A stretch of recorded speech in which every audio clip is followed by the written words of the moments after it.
So Erik ten Hag has been sacked. Quite a surprising time for it to happen after only 2 Bundesliga games. But looking into it, it may have needed to be done, which we'll go into today. And so it's the question now, where do Bayer Leverkusen go from here? On deadline day, it was announced that Erik ten Hag had been sacked as Bayer Leverkusen head coach. Now, obviously, ten Hag had only been in charge at Leverkusen for 3 months, basically. And what has been revealed now basically makes it seem like it was destined to fail from the start. Looking at what happened on the pitch in the opening game against Hoffenheim, they lacked energy, they lacked effort, and they really looked like they didn't want to be there, talking about the players, and they lost the game 2-1. And then against Werder Bremen, who had also been struggling, they again lacked energy, lacked intensity, and they seemed to be all quite individualistic.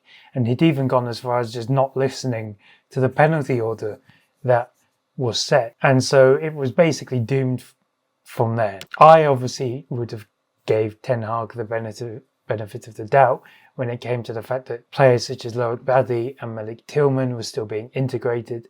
And in fact, against Bremen, they both made their debuts. So I think that could be made as an argument. But he's been cut loose already. And I think it's worth diving into some of the reasons why.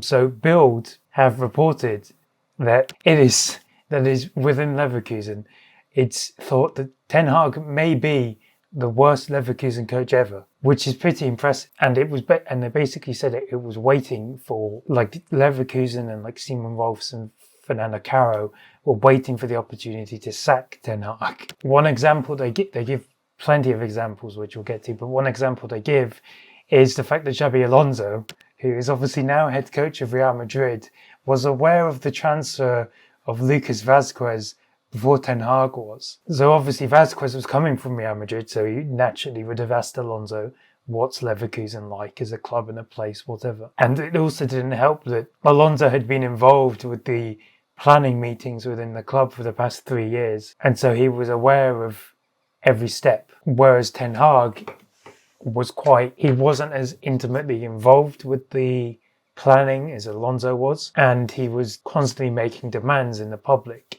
So, for example, when there were rumours about Granit Xhaka leaving, he said he wanted Xhaka to stay.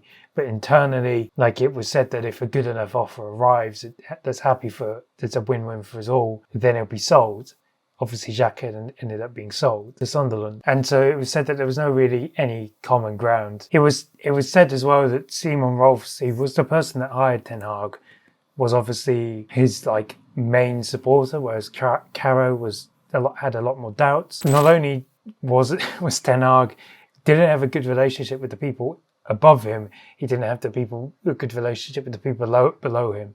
So coaches, physios, nutritionists, whatever, even the people who brought him himself, they didn't like him. And while the players, they were openly quite unhappy with it as well. And there's a comment that Malik Tillman said after the game against Bremen that he basically said, we played ten Hag said he was embarrassed of them, but at the same time, he was kind of like the reason for their setup and stuff. And so after all this came out about ten Hag, about the way he's been acting and the way that, and most importantly, how they played on the pitch, Leverkusen had a friendly a couple of days later, and the general consensus was that the mood was a lot better and everyone was happy and laughing.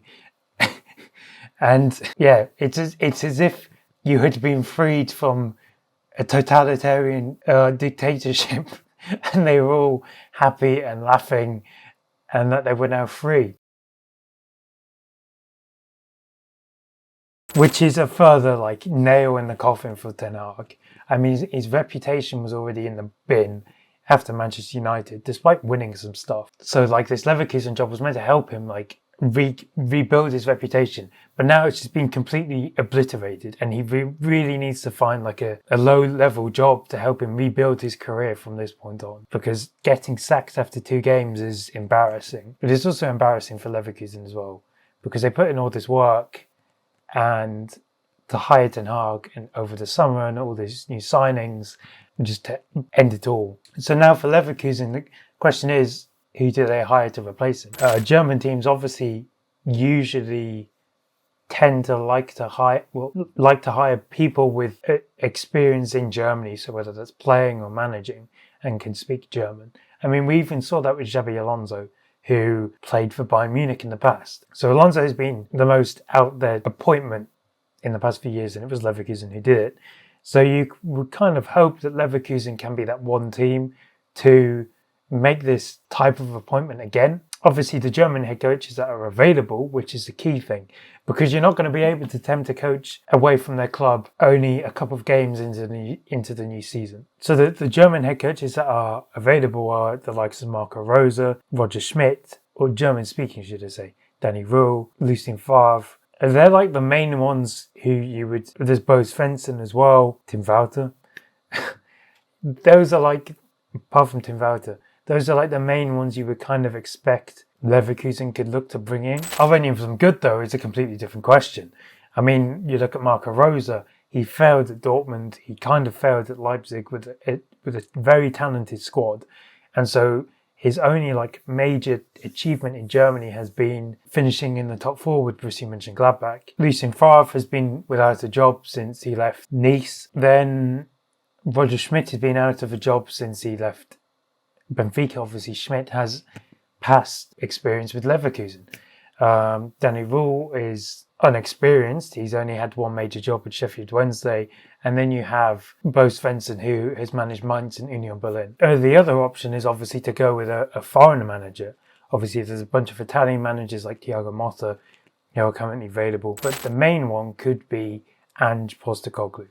I mean, it's reported that Ange is a candidate.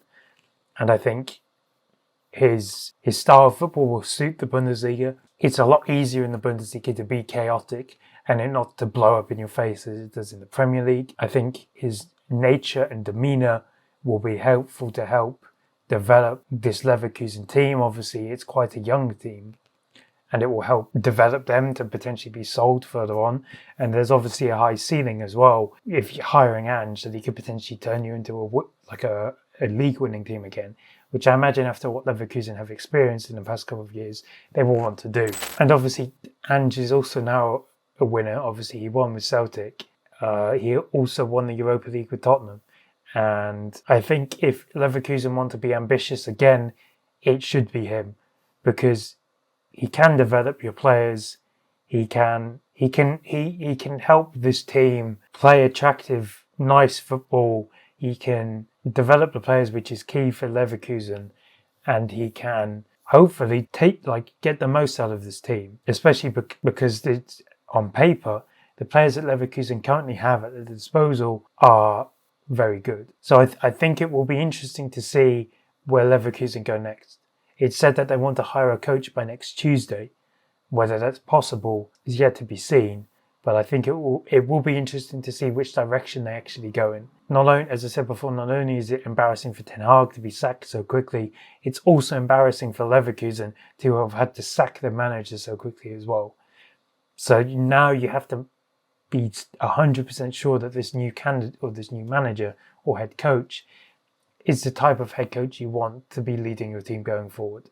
And I think Leverkusen got lucky with Xabi Alonso, and whether they can strike gold twice with whoever their new manager is, I think it's not going to be as easy as they would like to think or expect.